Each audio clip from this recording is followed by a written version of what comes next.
Hello there.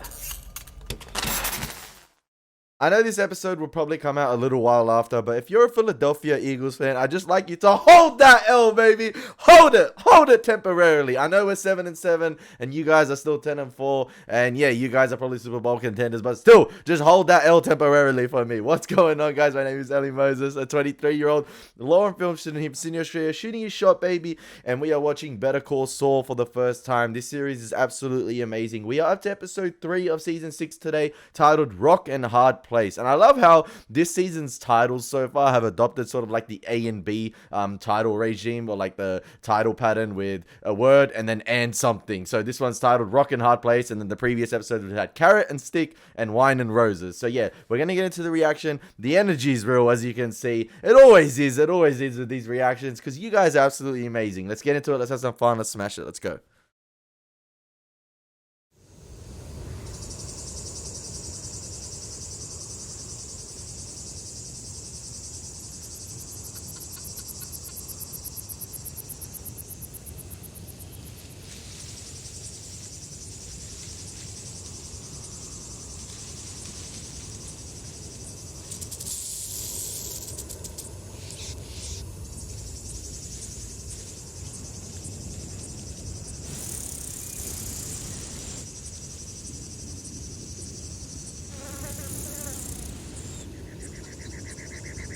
Man, whenever he flies like that, I think something's dead.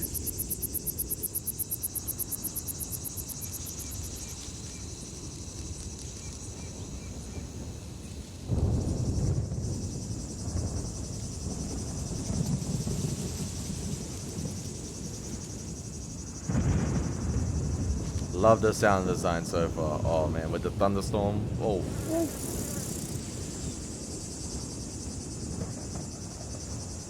Oh, okay.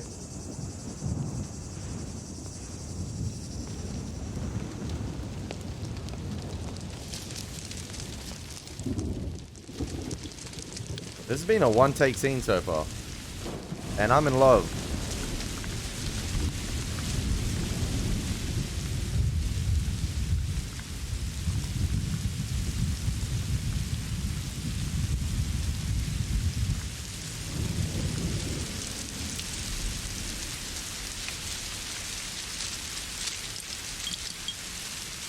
Shards of glass, okay.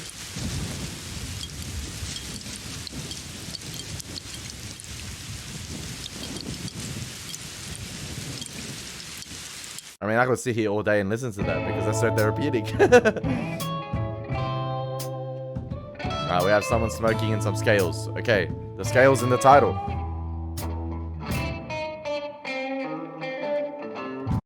I will remember that.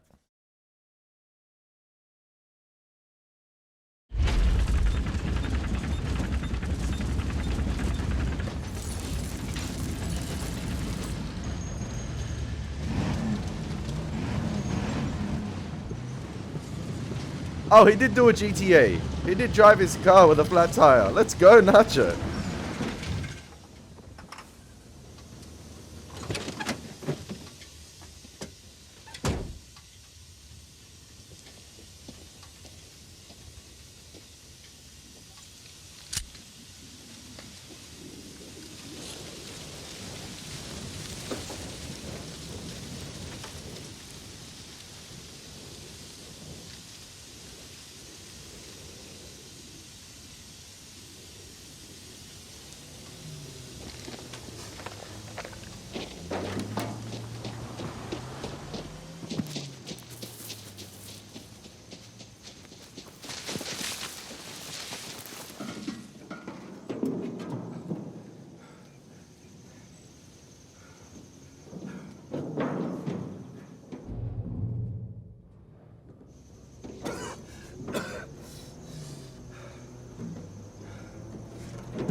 Telling you, some of the time of day they film these scenes in is absolutely fantastic, with some of the backdrops they get with the sky and the color grading adjustments as well. Fantastic.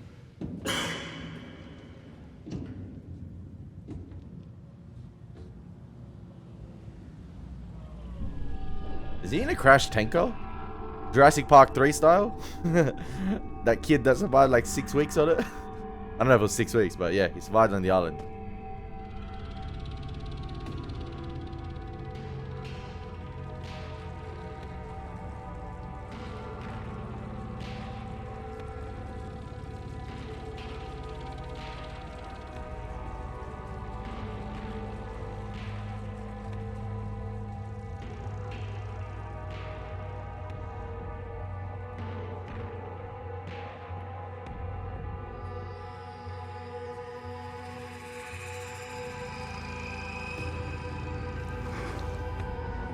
You gotta love the tension they create in this series.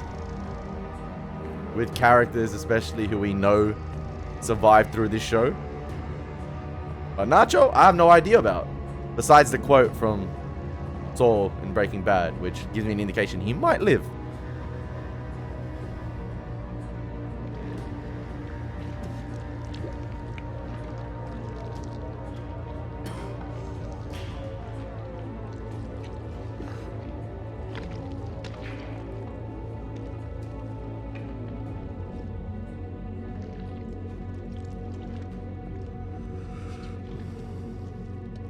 Nah, we're doing this. We're doing this.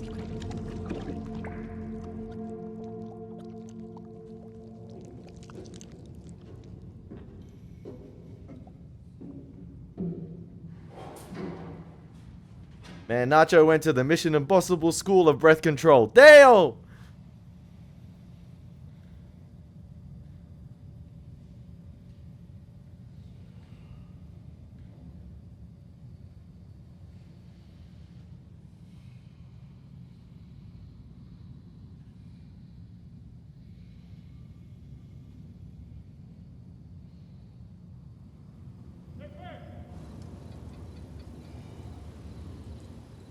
Campesino, tal vez lo vio.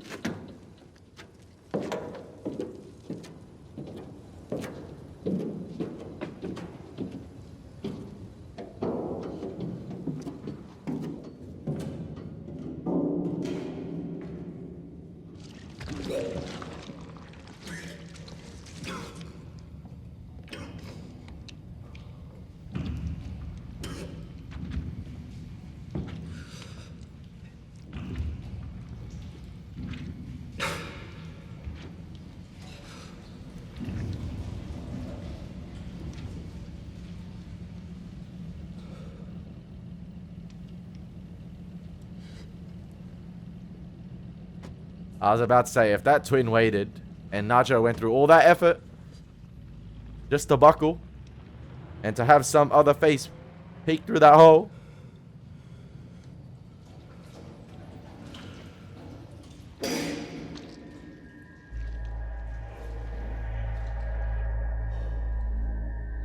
I read you guys' comments and I think it would have been definitely, oh, Breaking Bad time-lapse style.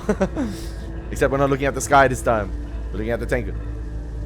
Now, I read you guys' comments, and I think it would have been wise for Nacho, or like, it would have been wise for him, or like the better decision at the time to side with the cartel and probably shoot his shot Elie Moses style with the cartel in terms of like warning Lalo about the hit that night, because I've been reading you guys' comments and I read every comment. You guys are fantastic, and I love, because this show's so complex in its character writing and it's so complex in the arcs it creates, it generates different comments and different perspectives from everyone. But I think it would have been, I agree with one of the comments in one of the previous videos saying that, you know, it would have been wise for probably Nacho to, you know, tell Lalo about the hit that night and probably try his best to side with the cartel. I feel like he would have gained Lalo's respect a bit more, and I feel like Lalo would have understood the situation with his father, and Lalo probably would have done his best to try and secure the safety of Nacho's father. I feel like, because I feel like, you know, Lalo brought him into his family and he's done so much for Lalo, and Lalo's a hard man to earn his respect, like a hard man to earn respect from,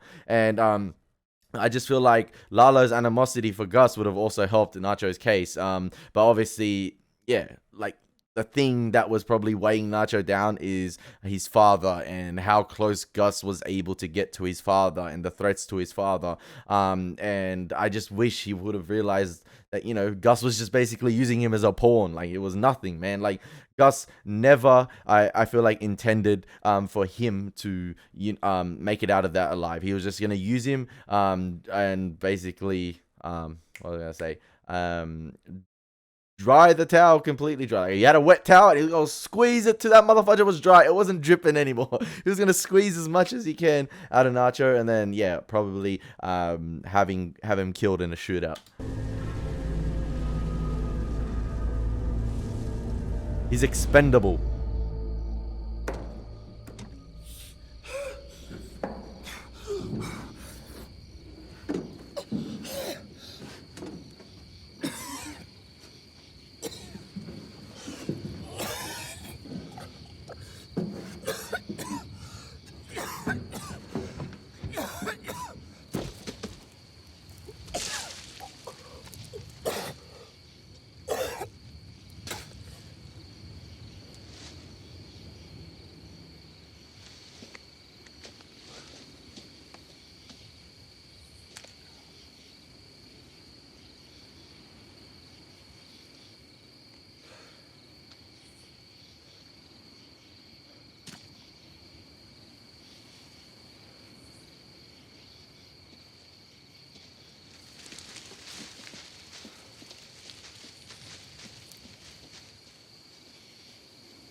Está bien, ok. No hay problema. Para que se lave.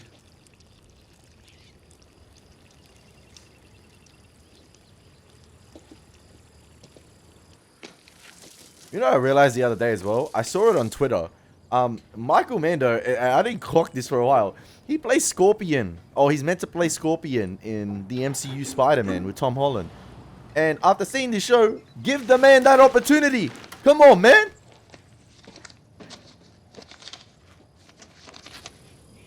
Because some of the Spider-Man 4 rumors I heard, I don't want that. I want this man. Pause. Tiene un teléfono. ¿Te puedo pagar? ¿Allá? Adelante. Gracias. What are the odds he comes across a mechanic?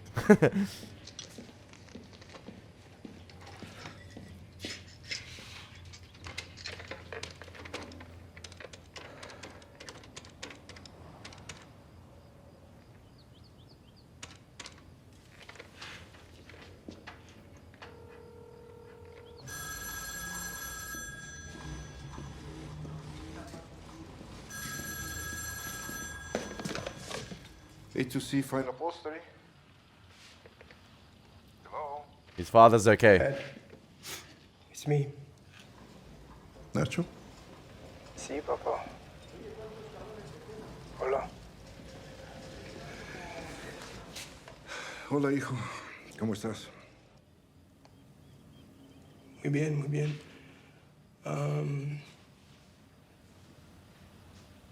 Solo quería escuchar tu voz. Nacho, Get this man out right now. eso es muy raro. Hey, you see, a father knows. The parents always know when there's something wrong. No importa, papá, solo. Even if there's hundreds of kilometers splitting you Llamé guys. para ver cómo estás. Es todo. Ok. Mijo, tengo mucho trabajo. Ya hemos hablado de esto muchas veces. ¿Sabes lo que tienes que hacer? Ve a la policía. Sí, papá. Te entiendo. Te oigo.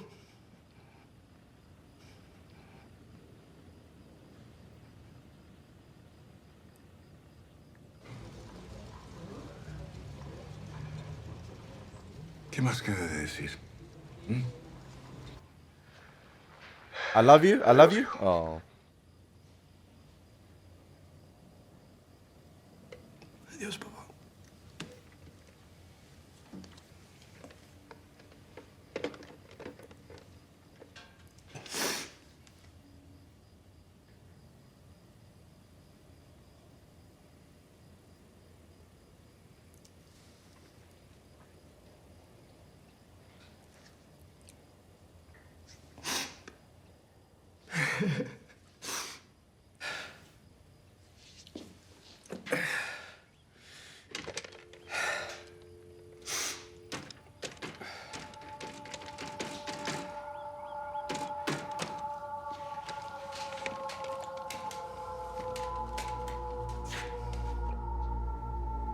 Yeah.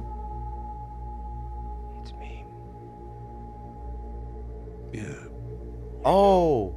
That was that time. You knew that I was going to Mexico to die, that I was never supposed to make it out of that motel. And you let it happen. Not my call. God, I love this What show. happens now? That's up to you. Is that bastard with you? Put him on. He wants to talk to you.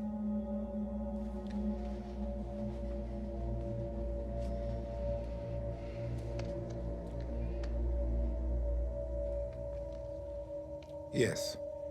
You are screwed. You want the cartel to blame me for Lalo?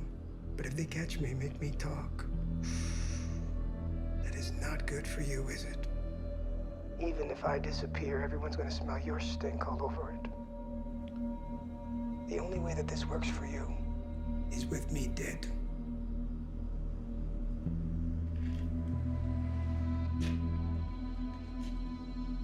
Imagine the mechanic overhearing this and be like, yo, this guy went from a heartfelt conversation with his father to a full-on, intense conversation with someone I don't know. Man, this guy's displaying some great range. Fantastic acting. All right. Whatever bullshit way you want the story to go, I will make it go. But I need one thing. Yes. My dad. I need to know that he'll be safe. If you are true to your word, there will be no reason for anyone to harm your father. You are not the one that I need to hear it from.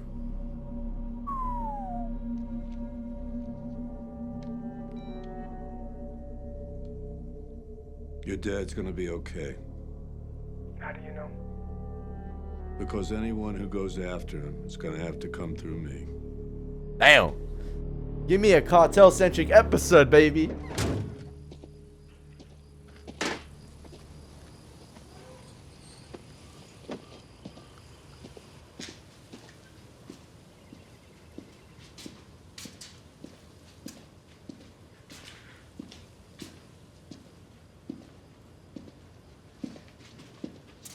That's oil money. I know that joke went a lot of over people's heads, but yeah, like it is what it is.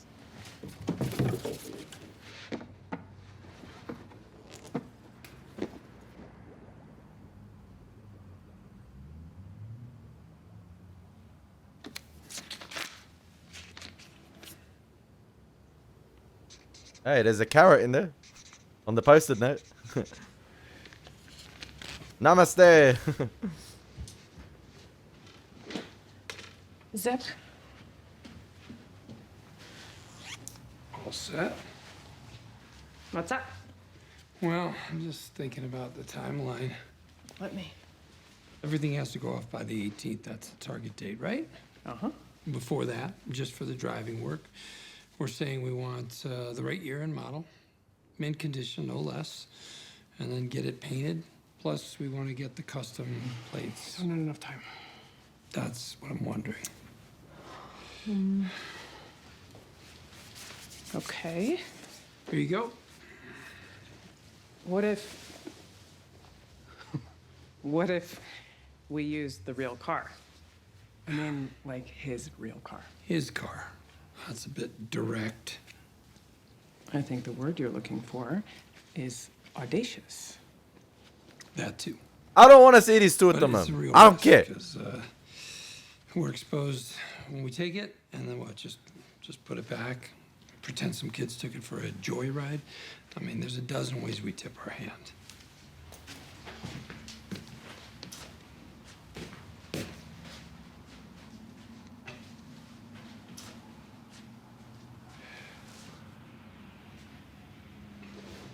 I got it. Valet scam. How does that work? Oh, it wouldn't be me. This has got Huel's name written all over it. Huel? Yeah. He knows Huel from your hearing. Yeah, but if we do it right, Huel will be invisible. Oh, yeah? Like a ghost. That's a hard man to make invisible. Pretty slick. I think the word you're looking for is audacious.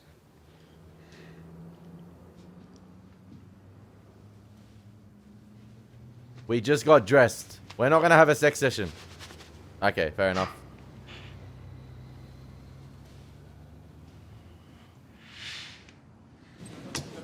All that hard work.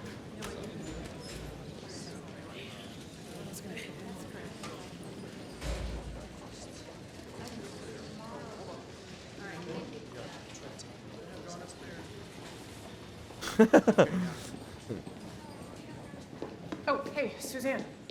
Kim, glad I spotted you. I have some new info on Caldwell. Am I reading this right? This is an out-of-state misdemeanor arrest report on your client. Yeah. This is 6 years old, Kim. Yep. There's no way we ever would have chased this down. Why are you giving this to me? We're in discovery and I discovered it. I'm supposed to turn it over. Besides, we are going to beat you on the merits. You can keep that copy. I'll see you. Kim, do you have a minute? I'm sure you recognize. It's crazy how the roles have been reversed now. You just see the level up in Kim's ability at the DP, where Jimmy also, I don't know, Jimmy and Kim were the ones asking Suzanne for a minute ages ago. They were asking for her time, and now it's flipped. Suzanne's the one asking for their time. Businessman. He's a client of Jimmy McGill's, one Jorge de Guzman. This is Eduardo Salamanca. Same person. They don't look alike. It's not the same Okay. person. And who is Eduardo Salamanca? A major drug trafficker. We got this photo from Federales in Chihuahua. Seems Salamanca jumped the $7 million he posted in bail and fled to Mexico. Wow. That's news to me. How did this come to light? He died in a massive firefight at his compound. Over a half dozen people were killed.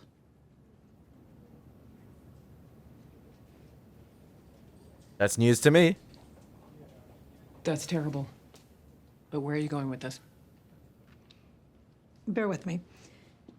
Let me explain how this looks from where I stand. A couple years back, Jimmy McGill represented Ignacio Varga, a local dealer. Now, Varga is a known associate of Tuco Salamanca. Jimmy was involved in getting Tuco a reduced sentence on an assault and battery charge shortly after he represented Varga. And now, here he is, representing Eduardo Salamanca under the assumed name de Guzman. Okay.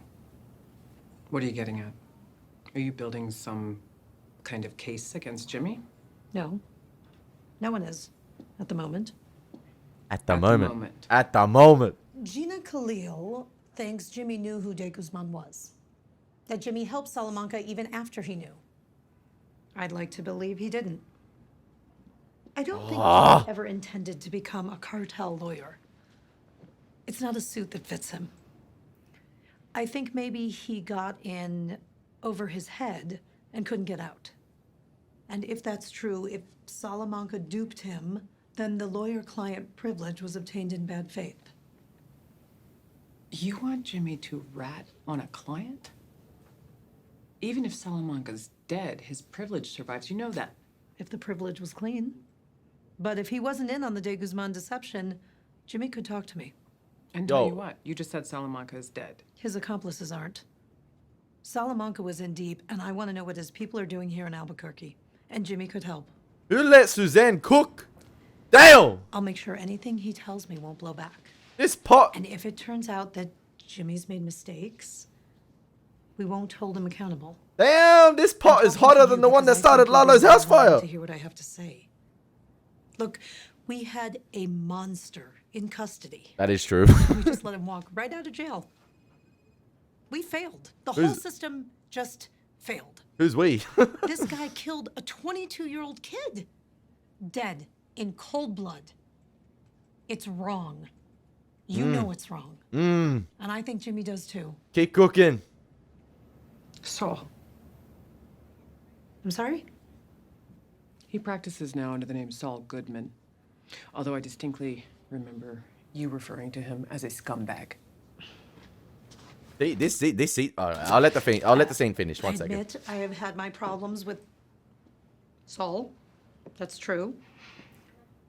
But I also believe underneath it all, underneath all of his showiness, he's a lawyer and a human being.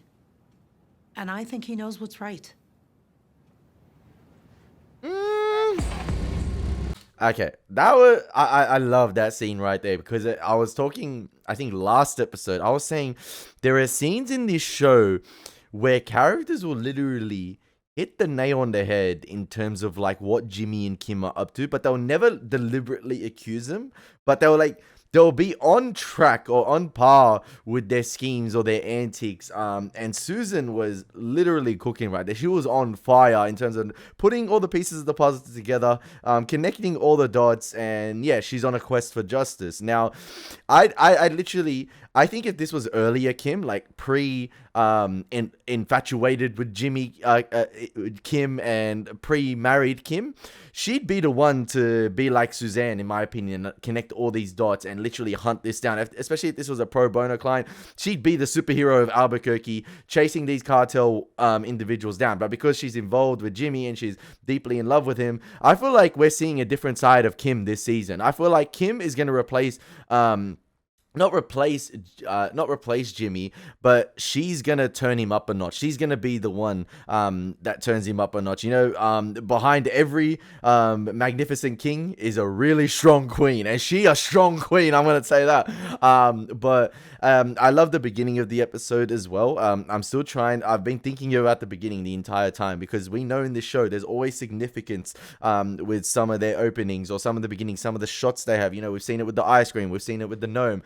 And yeah, right there you had this beautiful sort of like landscape shot, then it pans down you know, to different plants, and you see like rocks or scattered like wood debris, and it continues to pan down and it continues to maneuver its way slowly across the ground, and then it pans up to this plant with two petals, bright blue petals which stand out. I'm not sure if that's meant to represent Jimmy and Kim as a couple, and then obviously you see it pan away to the shard of glass, and I'm still trying to figure out what it means, but it was fantastic camera work, and obviously you had the storm along with that. So yeah, there's lots of fantastic imagery and symbolism in this show that upon a rewatch you'd pick up much more, because obviously you'd be more laid back in your viewing. It's hard to pick up on first glance, but yeah, I hope you guys enjoy like the breakdowns and these little interludes where I sort of like commentate on certain aspects of the show. But it's absolutely fantastic. I can talk about this for days. The character work, the acting is absolutely fantastic.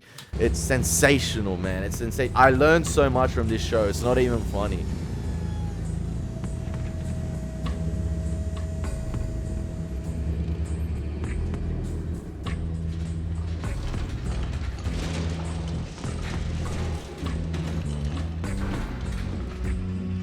Like today or so on Twitter, it was Variety's top 100 shows of all time, and they had Buffy in at number 40, which I think is very low. I think Buffy should be higher than number 40. Like, I haven't seen many shows in my lifetime, but Buffy could and should possibly be in the top 10 in my opinion, and this would be in the top 10 in my opinion as well.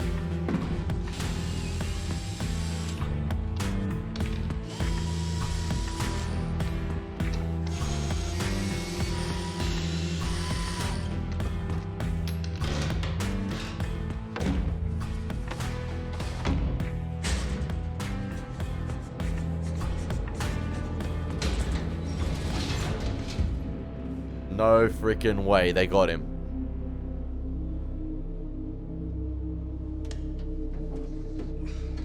I never thought I'd see these two together again. Or not until later down the season.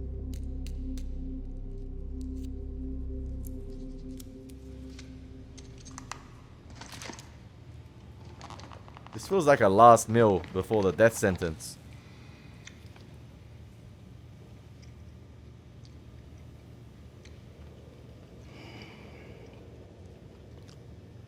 When? Tomorrow. Tomorrow.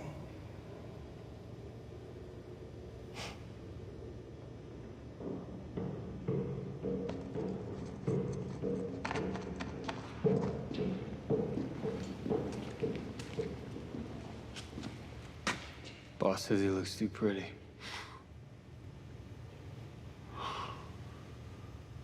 You want me to take care of it? No. I'll do it. Mike has the best I'll get the hell out of here. frustrated face acting ever. You know, the way he's like teeth grind, he's seething.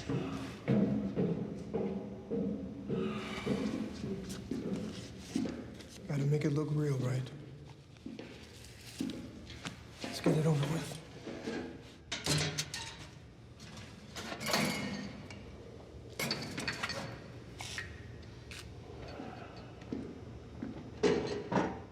First things first.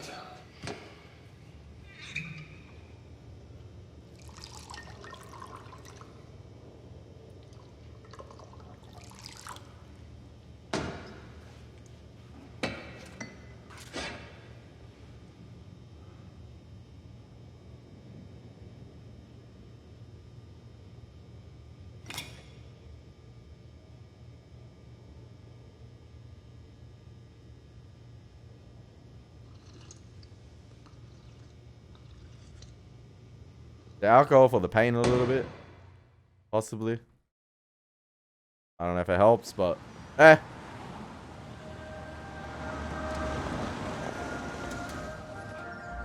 leave the man alone. They're not, but like. Good to see you. How's night school treating you? And econ, Mr. Hamlin. Ah, good for you. Keep it up.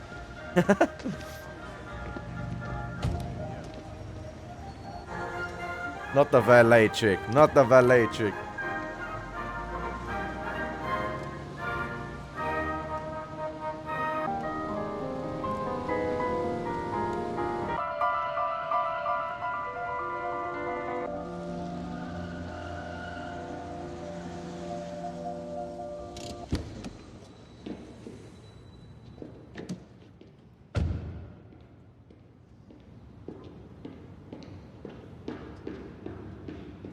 Don't tell me he's paid off as well. Oh no. Sorry, sir. Okay. My bad. No worries. Excuse me. The traditional heel bumping into people trick. Are they copying the key?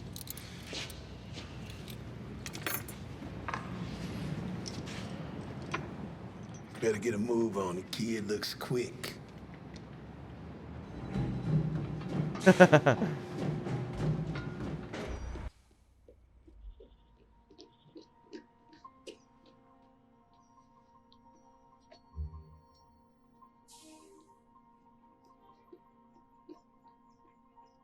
Let's go, yo. Come on, cut the key, baby. No, no, don't cut the key. I hope you fail. I don't want Jimmy and Kim to succeed.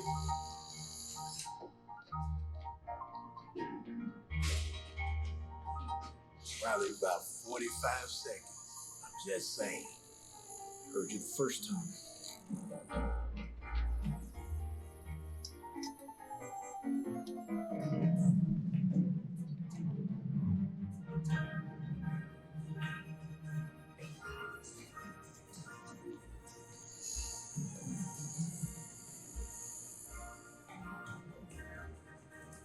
Yo, damn transitions are slick.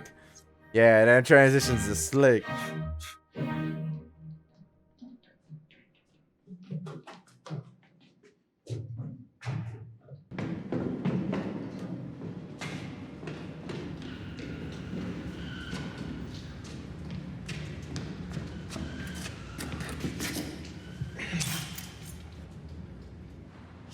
as glass. Guy drove away without a clue. Great. And how does it work? Press 4 for unlock, 5 for lock. Rest will take care of itself. 4 for unlock, 5 for lock. All right. Okay, they did more than just cut the key. What you asked for, and a little extra, should cover you and the keymaster. Can I ask you something? Sure, go ahead. Personal, kinda. Okay, what? You a lawyer. You make good money, right? Good days and bad, but yeah. Legit money, on the level. Yeah, so? Your wife's a lawyer? A legit lawyer? Yeah. I want to say legit anymore, man. Why you do all this? They got their law degrees legit, but like... I got you. I know from the outside this looks like just another scam, but you're not seeing the bigger picture.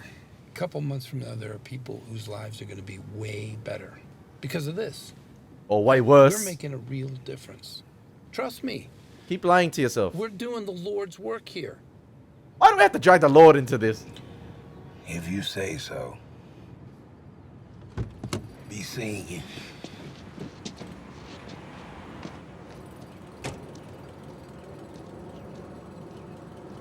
The actor who plays Huel looks like he lost a lot of weight in between series.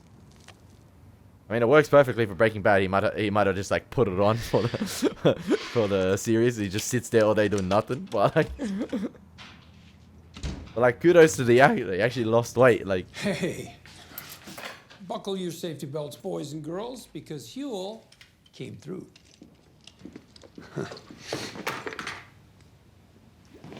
yeah, you're thinking about what Suzanne said, eh, Huel Kim? says hi, by the way.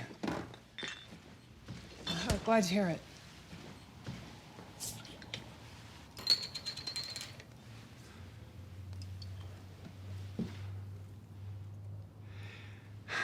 What's going on? I have news, Jimmy. Lalo is dead. Holy shit. The DA's office put it together that Lalo was calling himself de Guzman. They are pretty upset they let him go. I'll bet they are. Erickson seems to think that if Lalo lied to you and you didn't know about the pseudonym, that you could break confidentiality. She wants you to talk. She says it's right. Well, what do you think we should do? You should do whatever you want, Jimmy. They don't have anything on you. It's just a fishing expedition to see if you bite.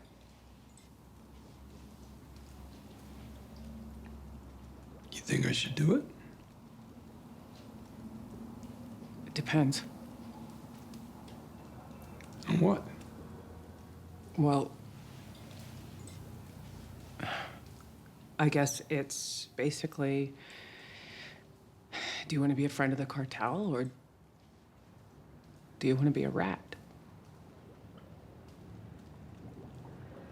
The allegiances are coming into question. How about a man of justice? A man who doesn't put the system of law into disrepute. How about that? Huh? Why is it a rat or a friend of the cartel? He doesn't know Lalo's alive. I'm sure Lalo will understand.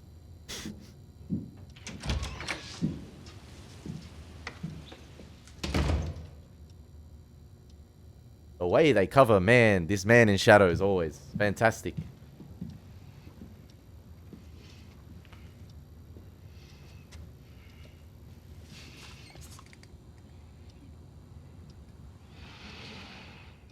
Bolsa will want to hear the truth from you before the Salamancas have you. Their methods take too long for his taste. What will you say? I'll say it was Alvarez, working for Los Ojos out of Peru, that I've been on the payroll for almost a year. All right. Once you say it, you get to your feet. You start running as fast as you can at Victor. You'll be zip-tied. You'll be ready. Get past him and keep running. You'll handle it. He puts me down, you mean? It'll be over quick.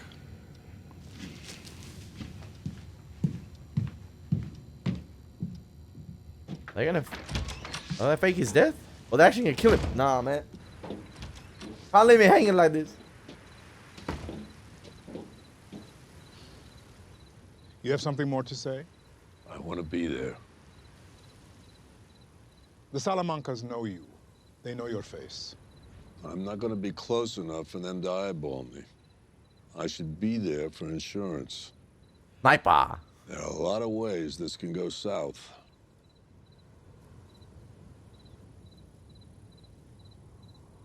I love these two, the way they interact with each other. It's just like, you know.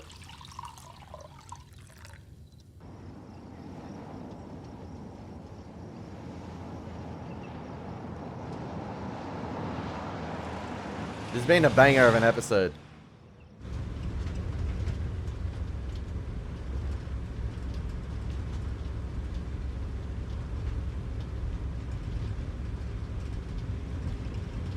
I don't want to see Nacho die here, man. Please.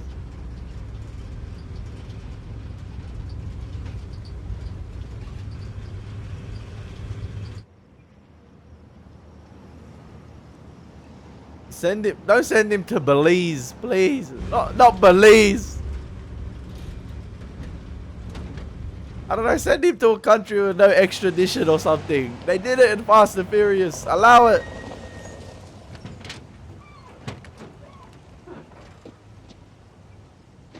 Go to Brazil.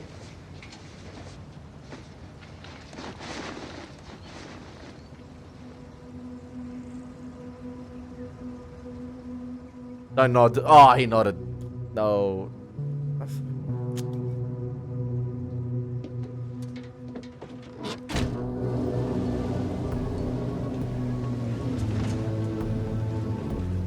Do you reckon this is a bit of a long shot?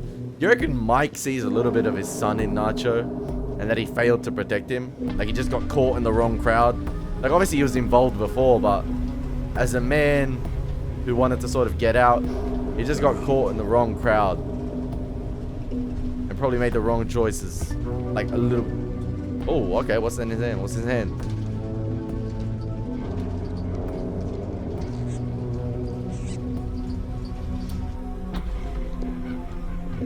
Yo, we didn't see what happened the night Mike beat up Nacho. What did they plan together? There could be something here. What are Nacho and Mike cooking? Come on, they're cooking something.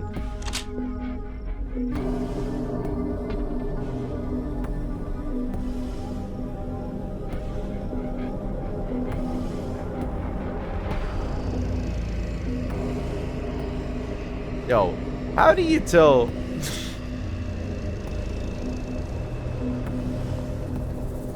How do you tell the nursing home, yo, we're taking our uncle on an excursion today?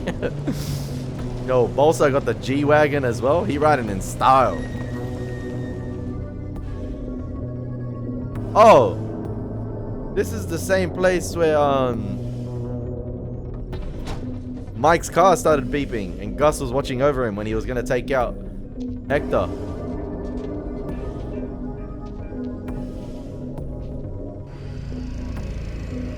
My word, how times have changed.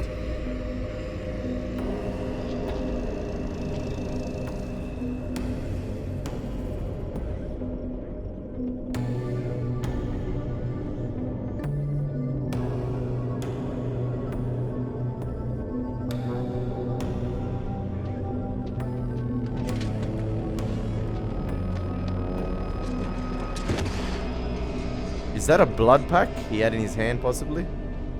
For when Victor shoots him? Maybe.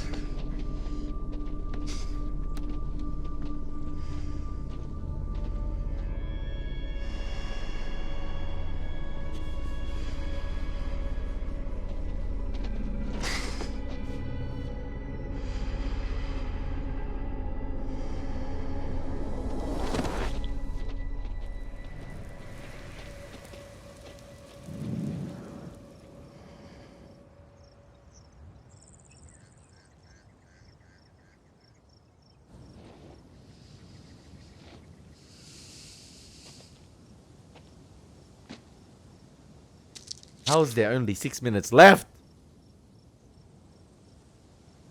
That's not fair. Today you are going to die. Shut up. But it is not this day. Where's Aragorn when you need him? There are good deaths, and there are bad deaths. Tell me what I need to know. I'll see that your death is a good one. Who put you up to this?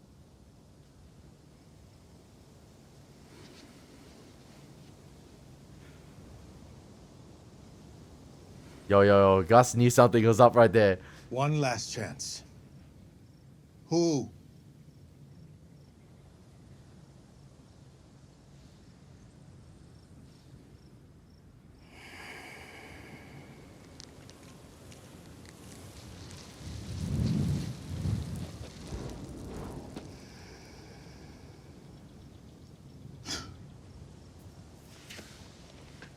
It was Alvarez. Los Ojos out of Peru. They paid me to set up your nephew. And I did.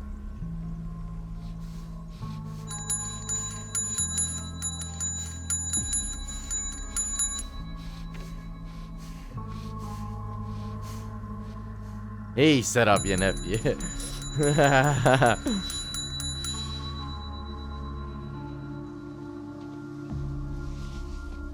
Alvarez we know.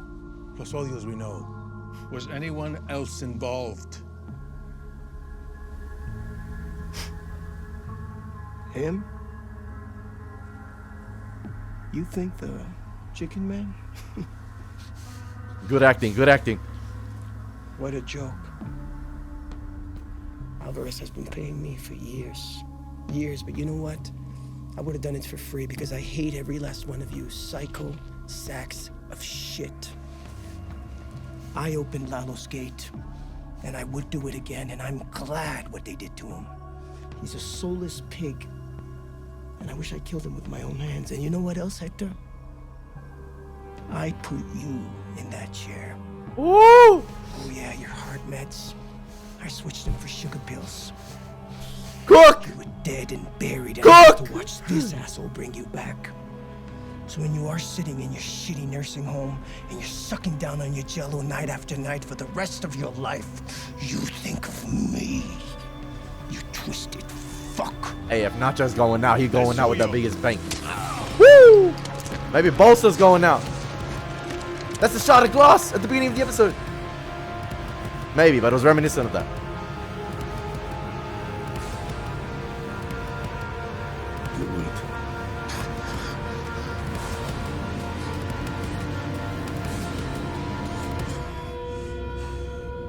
Is he gonna kill himself?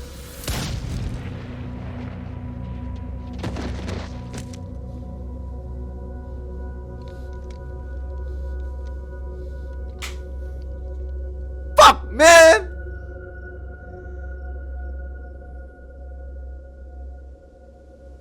I really want it to be fake somehow. Don't tell me my camera went out. My camera went out, I'm gonna cry. Okay, it's still on.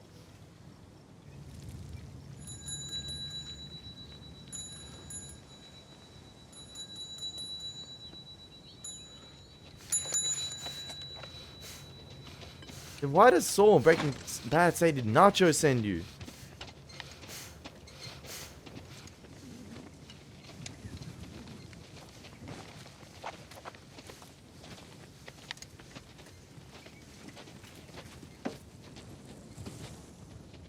Please tell me it's set up somehow. I doubt it is though.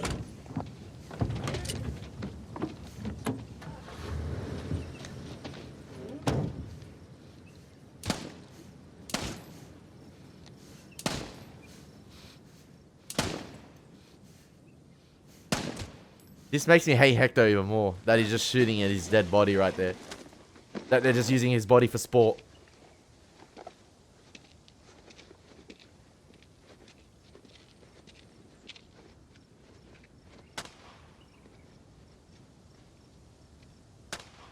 Fuck! Balls, man! Oh, why? Why? Like, why did it No, don't start the next episode. Piss off. Oh, man.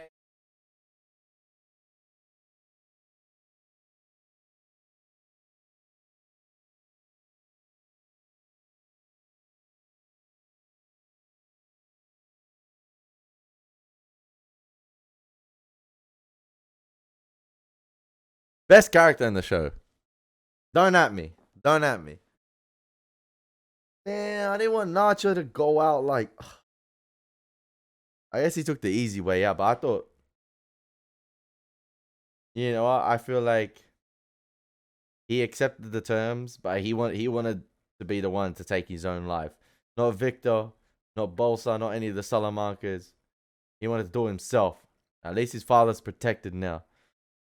But come on, man. What about the body as well? They're not just going to leave the body there? They're not even going to let, like... How are they going to bring it to his father? I'm praying somehow he's still alive. But the show won't create...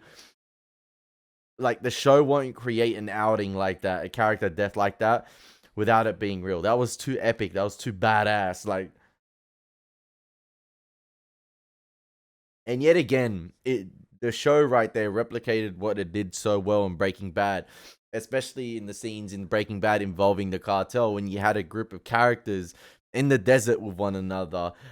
It's the way it frames all the characters together in one frame. You know, you saw it before. It was like one of like the overhanging wooden pillars of the house, and the camera was sort of like pinned over it, and it was angled down, and it captured all the characters in one frame. And it's the way the framing captures, like I said, all the characters or a group of characters in one frame, and the way they just stare off at one another. Like, the acting is absolutely fantastic. Everyone plays their role. It's all great. But like, yeah, that shooting at Nacho's body at the end, just, I don't know, it really teed me off for some reason. Like, it's just,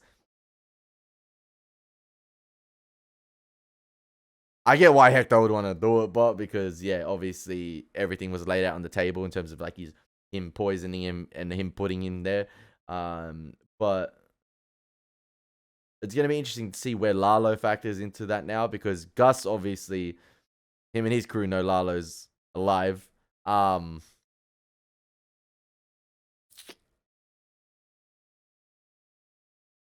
Maybe Jimmy in Breaking Bad says Nacho because he doesn't know whether Nacho's dead or not, if that makes sense. Or Saul in Breaking Bad says Nacho's name because he name drops Nacho because he doesn't know whether he's alive or dead.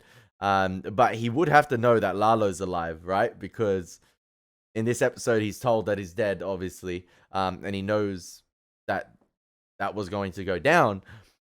Oh man, this show's fantastic. I want to talk about this episode forever, but can we give Michael Mando a round of applause, man? He nailed that shit.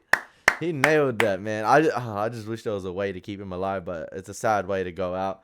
Because either way, the Salamancas were going to give him a painful death. Hector pisses me off so much. Even just shooting at his... Out of here, man. Get out of here. And you just see the echo of the gunshots in the... I'm praying they did a Nacho. Oh, they did a Lalo with Nacho. Like, somehow, but I'm not. I just love him too much to, like, I'm just in denial. He's not dead, but he is. I hope you guys enjoyed my reaction. As always, been your boy Elie Moses. Take care. God bless. Peace.